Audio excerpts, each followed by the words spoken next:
Assalamualaikum warahmatullahi wabarakatuh. Perkenalkan, nama saya Khairul Haniatin.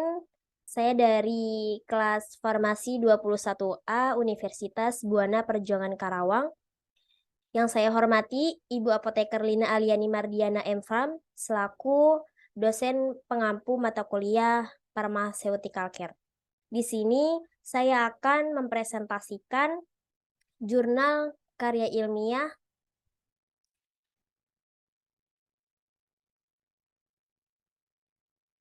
yang berjudul Faktor Risiko Kejadian Diabetes Mellitus Tipe 2 di Puskesmas Kecamatan Cengkareng, Jakarta Barat tahun 2012. Jurnal ini bersumber dari Jurnal Ilmiah Kesehatan Januari tahun 2013.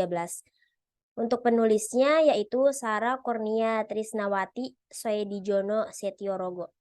Program studi Sarjana Kesehatan Masyarakat Stikes Muhammad Tamrin yang beralamat Korespondensi Prodikesmas Stikes Muhammad Tamrin, Jalan Raya Pondok Gede nomor 23-25 Kramat Jati, Jakarta Timur. Kode posnya 13550.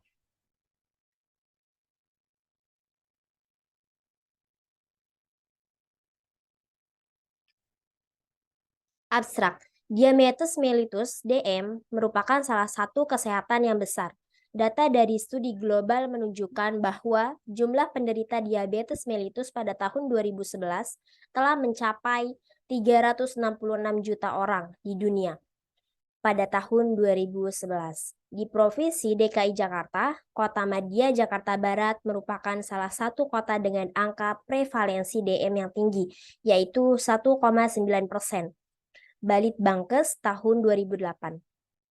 Tujuan penelitian ini adalah untuk mengetahui faktor-faktor yang berhubungan dengan kejadian diabetes mellitus tipe kedua di Puskesmas Kecamatan Cengkareng, Jakarta Barat.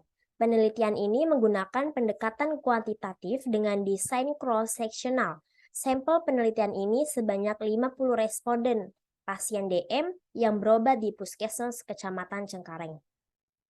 Didapatkan 50 sampel hasil penelitian menunjukkan umur, riwayat keluarga, aktivitas fisik, tekanan darah, stres, dan kadar kolesterol berhubungan dengan kejadian DM tipe 2.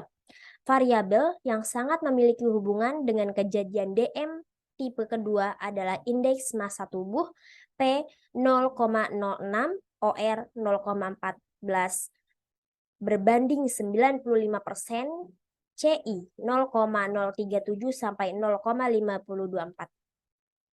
Orang yang memiliki obesitas lebih beresiko 7,14 kali untuk menderita DM tipe 2 dibandingkan dengan orang yang tidak obesitas. Kemudian ada pendahuluan. Diabetes mellitus atau DM merupakan salah satu masalah kesehatan yang besar. Data dari studi global menunjukkan bahwa jumlah penderita diabetes mellitus pada tahun 2011 telah mencapai 366 juta orang.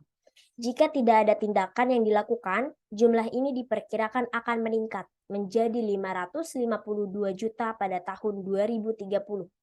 Diabetes mellitus telah menjadi penyebab dari 4,6 juta kematian. Selain itu, untuk pengeluaran biaya kesehatan diabetes mellitus telah mencapai 465 miliar US dollar.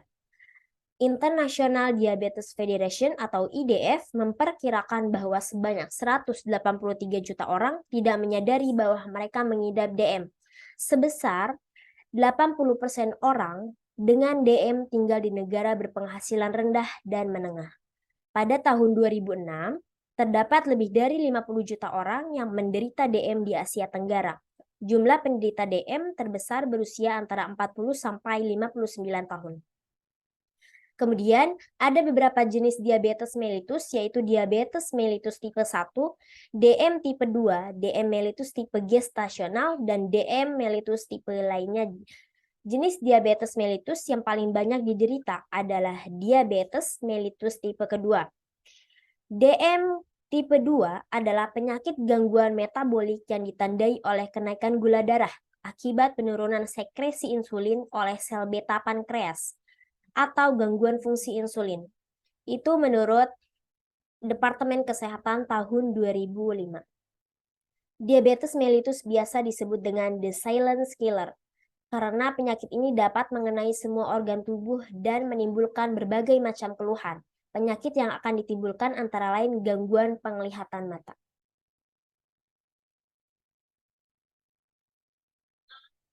Kemudian ada katarak, penyakit jantung, sakit ginjal, hipotensi seksual, luka sulit sembuh dan membusuk atau gangren, infeksi paru-paru, gangguan pembuluh darah, stroke, dan sebagainya. Tidak jarang, penderita DM yang sudah parah menjalani amputasi anggota tubuh karena terjadi pembusukan. Melihat bahwa diabetes mellitus akan memberikan dampak terhadap kualitas sumber daya manusia dan peningkatan biaya kesehatan yang cukup besar, maka sangat diperlukan program pengendalian DM tipe kedua. DM tipe 2 bisa dicegah, ditunda kedatangannya atau dihilangkan dengan mengendalikan faktor risikonya. Faktor risiko penyakit tidak menular termasuk DM tipe 2 dibedakan menjadi 2. Yang pertama,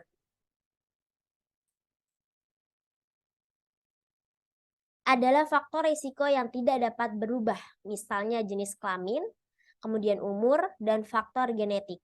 Yang kedua, faktor risiko yang dapat diubah, misalnya kebiasaan merokok. Kemudian untuk penelitian-penelitian yang telah dilakukan sebelumnya menyatakan bahwa demografi, faktor perilaku dan gaya hidup, serta keadaan klinis atau mental berpengaruh terhadap kejadian DM tipe 2. Berdasarkan analis data, Riskesdas tahun 2007 yang dilakukan oleh Irawan, didapatkan bahwa prevalensi DM tertinggi terjadi pada kelompok umur 45 tahun sebesar 12,41%. Analis ini menunjukkan bahwa terdapat hubungan kejadian DM dengan faktor risikonya yaitu jenis kelamin, status perkawinan, tingkat pendidikan, pekerjaan, aktivitas fisik, kebiasaan merokok, konsumsi alkohol, indeks massa tubuh, lingkar pinggang, dan umur. Sebesar 22,6 kasus, DM tipe 2 di populasi dapat dicegah jika obesitas sentral diintervensi. Jakarta Timur merupakan salah satu kota madya di Provinsi DKI Jakarta yang memiliki angka prevalensi DM tipe 2 terbesar, 1,9%. Sekarang ini, program pengendalian diabetes mellitus tipe 2 sudah dijalankan di Puskesmas Kecamatan Cengkareng. Oleh karena itu, penulis ingin mengetahui faktor risikonya kejadian DM tipe 2 di Puskesmas Kecamatan Cengkareng, Jakarta Barat. Kemudian, selain dengan menggunakan metode kuantitatif, untuk metode penelitian dilakukan dengan menggunakan desain studi cross-sectional dengan jumlah sampel sebanyak 50 responden yang merupakan pasien DM tipe 2 di Puskesmas Kecamatan Cengkareng. Sebagai variabel independen adalah sosiodemografi, riwayat DM, kondisi klinis, dan mental, serta pola hidup. Sedangkan variabel yang kedua yaitu pengumpulan data dilakukan dengan instrumen kuesioner.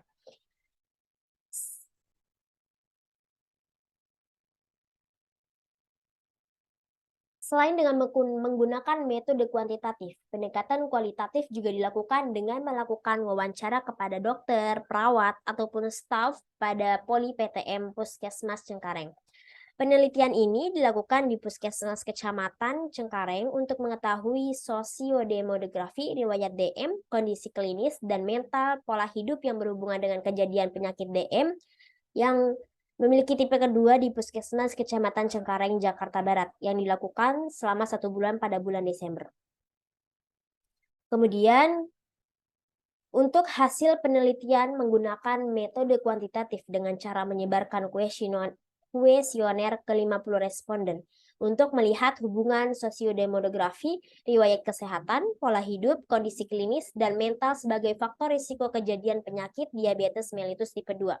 Hasil penyebaran kuesioner yang telah dilakukan adalah sebagai berikut.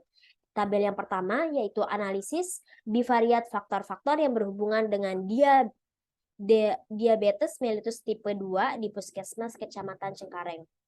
Yang pertama, ada variabel jenis kelamin. Perempuan dengan DM dalam persen 18,62,1, non-DM-nya ada 11,37,9, Kemudian totalnya ada 29,100%. Untuk laki-laki ada 13,61,9, 8,38021,100%. Untuk umur kurang dari 45 tahun ada dalam persen 7,38,9. Kemudian non-DM-nya ada 61,1, lalu totalnya ada 18,100. Selanjutnya ada pendidikan, pekerjaan, kemudian riwayat diabetes mellitus, kemudian aktivitas fisik. Terpapar asap rokok, IMT, tekanan darah, stres, kadar kolesterol. Nah, dari hasil analisis ini dapat diketahui bahwa 6 dari 11 variabel yang diamati memiliki hubungan yang signifikan dengan kejadian diabetes mellitus tipe 2 di Puskesmas Kecamatan Cengkareng, yaitu variabel umur OR 0,212%, riwayat DM 4,19, 95%. Kemudian untuk aktivitas fisik 0,239, untuk indeks massa tubuh 0,14, tekanan darah 0,041 sampai 0,527.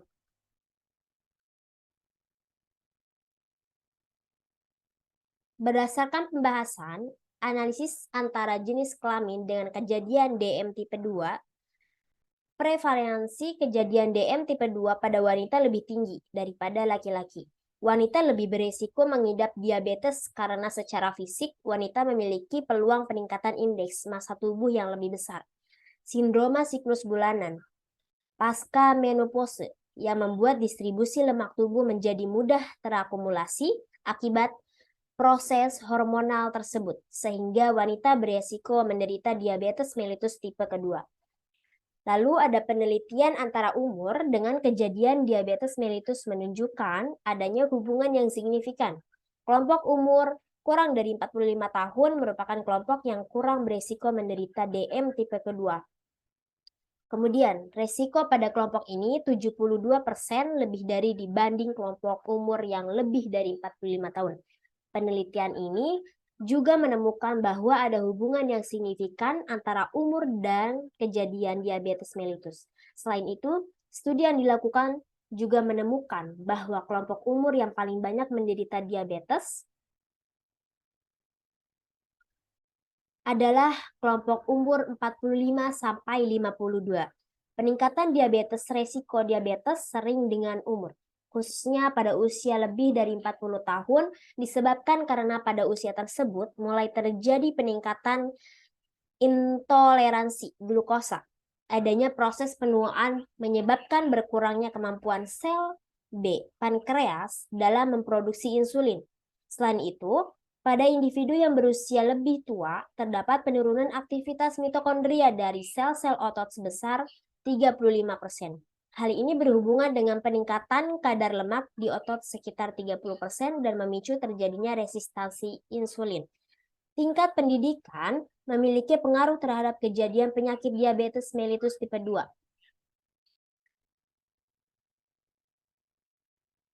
Orang yang tingkat pendidikannya tinggi biasanya akan memiliki banyak pengetahuan tentang kesehatan. Dengan adanya pengetahuan tersebut, orang akan memiliki kesadaran dan dalam menjaga kesehatannya.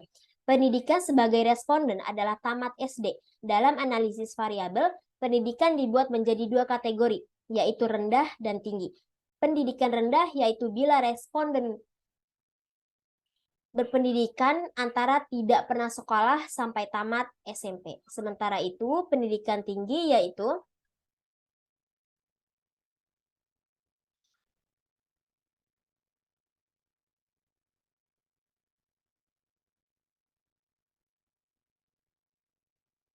bila responden pendidikan antara tamat SMA sampai dengan tamat perguruan tinggi. Dalam analisis univariat, terlihat bahwa sebagian besar responden berpendidikan rendah. Berdasarkan analisis hubungan antara pendidikan dengan kejadian DM tipe 2, didapatkan kesimpulan yang didapat adalah tidak ada hubungan yang signifikan antara pendidikan dengan kejadian DM tipe 2. Jenis pekerjaan juga erat kaitannya dengan kejadian DM. Pekerjaan seseorang mempengaruhi tingkat aktivitas fisiknya. Dari analisis univariat, sebagian besar responden adalah kelompok tidak bekerja. Berdasarkan analisis hubungan antara pekerja dengan kejadian DM tipe 2, didapatkan bahwa tidak ada hubungan yang signifikan antara pekerjaan dan kejadian DM tipe 2. Analisis antara pekerjaan dengan kejadian DM tidak signifikan mungkin karena presentase antara kelompok bekerja dan tidak bekerja yang tidak seimbang. Kebanyakan responden adalah kelompok tidak bekerja dan juga berjenis kelamin perempuan. Kelompok ini adalah ibu rumah tangga. Variabel pekerjaan ini memiliki kaitan dengan aktivitas fisik. Kelompok tidak bekerja belum tentu memiliki aktivitas fisik yang rendah. Ibu rumah tangga juga justru melakukan berbagai aktivitas seperti menyapu, memasak, dan mencuci. Hal penelitian antara riwayat kesehatan dengan kejadian penyakit diabetes mellitus tipe 2 bahwa ada hubungan yang signifikan. Sebagian besar responden memiliki riwayat DM keluarga. Terdapat 22,75,9% responden dengan riwayat DM keluarga. Sebagian besar hubungan responden adalah dengan orang tua. Responden yang memiliki keluarga dengan DM harus waspada. Resiko menderita DM bila salah satu orang tuanya menderita DM adalah sebesar 15%. Jika kedua orang tua memiliki DM, maka resiko untuk menderita DM adalah 75,%. Resiko untuk mendapatkan DM dari ibu lebih besar 10-30% daripada ayah dengan diabetes mellitus. Hal ini dikarenakan penurunan gen sewaktu dalam kandungan lebih besar dari ibu. Jika saudara kandung menderita DM, maka resiko untuk menderita DM adalah 10%, dan 90% jika yang menderita adalah saudara kembar identik. Bagi masyarakat yang memiliki keluarga yang menderita DM, harus segera memeriksa kadar gula darahnya karena resiko menderita DM besar. Aktivitas fisik dapat mengontrol gula darah. Glukosa akan diubah menjadi energi pada saat beraktivitas fisik. Aktivitas fisik mengakibatkan insulin semakin meningkat, sehingga kadar gula dalam darah akan berkurang. Pada orang yang jarang berolahraga, zat makanan yang masuk ke dalam tubuh tidak dibakar, tetapi ditimbun dalam tubuh sebagai lemak dan gula. Jika insulin tidak mencukupi untuk mengubah glukosa, maka menjadi energi akan timbul diabetes mellitus. Hasil analisis univariat menunjukkan bahwa sebagian besar responden memiliki aktivitas fisik sedang dan berat. Hasil analisis hubungan menunjukkan bahwa ada hubungan yang signifikan antara aktivitas fisik dengan kejadian DM tipe 2. Orang yang aktivitas fisik dengan kejadian DM tipe 2 sehari-harinya berat, memiliki resiko lebih rendah untuk menderita DM tipe 2 dibandingkan dengan orang yang aktivitas fisik sehari-harinya ringan. Terpapar asap rokok adalah merokok atau sering berada di dekat perokok. Merokok adalah salah satu faktor risiko terjadinya penyakit diabetes mellitus tipe 2. Asap rokok dapat meningkatkan kadar gula darah. Pengaruh rokok yang itu nikotin akan merangsang kelenjar adrenal dan dapat meningkatkan kadar glukosa. Hasil manajemen stres ini sebaiknya dilakukan secara terus-menerus, tidak hanya ketika tertekan. Kemudian, analisis univariat menunjukkan distribusi responden berdasarkan terpapar asap rokok tidak terpapar merata. Responden yang terpapar asap rokok merupakan perokok aktif dan pasif. Dari responden yang terpapar asap rokok, sebagian besar adalah perokok pasif. Perokok pasif memungkinkan menghisap rasun sama seperti perokok aktif.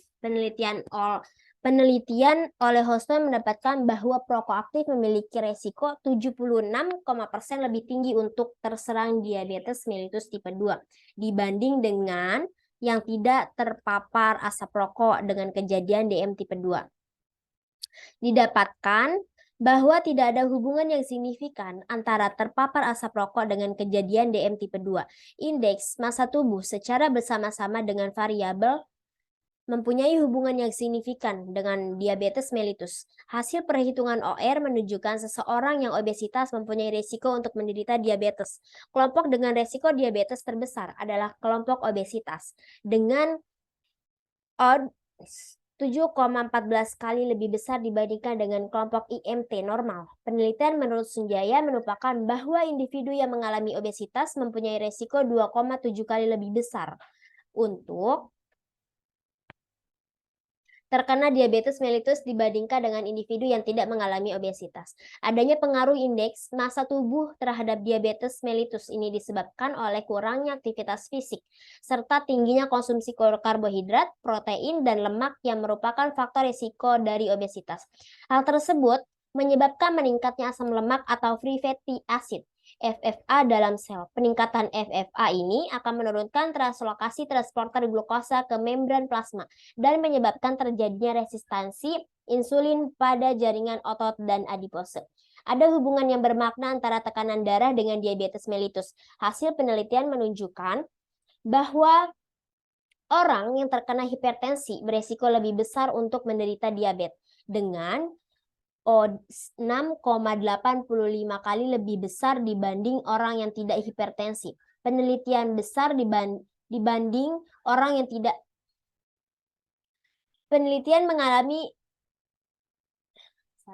Penelitian menemukan bahwa individu yang mengalami hipertensi mempunyai resiko 1,5 kali lebih besar untuk mengalami diabetes dibanding individu yang tidak hipertensi.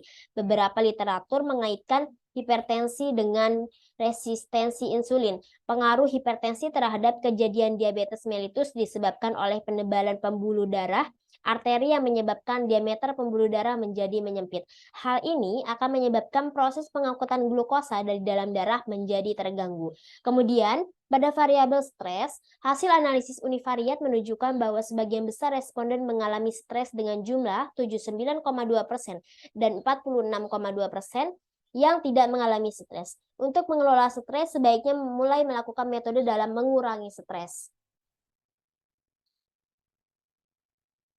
Metode yang baik adalah dengan metode mengelola stres yang datang. Manajemen stres ini sebaiknya dilakukan secara terus-menerus, tidak hanya ketika tertekan. Berdasarkan analisis hubungan antara stres dengan kejadian DM tipe 2, hasil penelitian sejalan dengan penelitian Andi di Rumah Sakit Umum Dr. Wahidin Sudirohusodo, Makassar. Orang yang mengalami stres memiliki risiko 1,67 kali untuk menderita DM tipe 2 dibandingkan dengan orang yang tidak mengalami stres.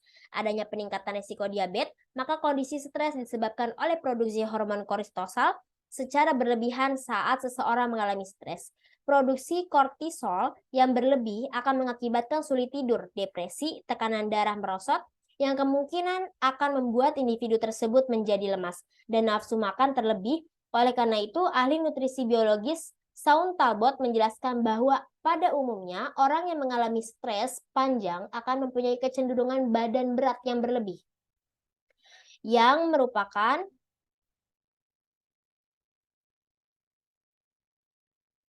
salah satu faktor risiko diabetes mellitus. Kadar kolesterol yang tinggi beresiko terhadap penyakit DM tipe 2. Kadar kolesterol menyebabkan meningkatnya asam lemak bebas sehingga terjadi kerusakan sel beta pankreas yang akhirnya mengakibatkan DM tipe kedua. Hasil analisis univariat menunjukkan bahwa distribusi responden berdasarkan kadar kolesterol tinggi lebih beresiko daripada responden yang kadar kolesterolnya normal. Berdasarkan analisis hubungan antara kadar kolesterol dengan kejadian DM tipe 2, didapatkan bahwa ada hubungan yang signifikan antara kadar kolesterol dengan kejadian DM tipe 2. Sejalan dengan penelitian di Rumah Sakit Umum Dr. Wahidin Sudirohusodo, Makassar, penelitian menunjukkan bahwa kolesterol tinggi memiliki hubungan dengan kejadian DM tipe 2. Orang dengan kolesterol tinggi memiliki resiko 13,45 kali untuk menderita DM tipe 2 dibandingkan yang kadar kolesterolnya normal. Dapat disimpulkan dari hasil penelitian ini bahwa faktor-faktor yang berhubungan dengan kejadian diabetes mellitus tipe kedua di Puskesmas Kecamatan Cengkareng adalah variabel umur riwayat diabetes mellitus, aktivitas fisik, indeks massa tubuh, tekanan darah, stres, dan kadar kolesterol. Kemudian untuk referensinya, Yang pertama ada Adi ODKK tahun 1994, prevalence diabetes mellitus dan faktor-faktor yang berkaitan di kalangan penduduk Bukit Bodong Buletin Kesehatan Masyarakat Jilid 1. Dia 1. Kemudian yang lainnya bisa terlihat di dalam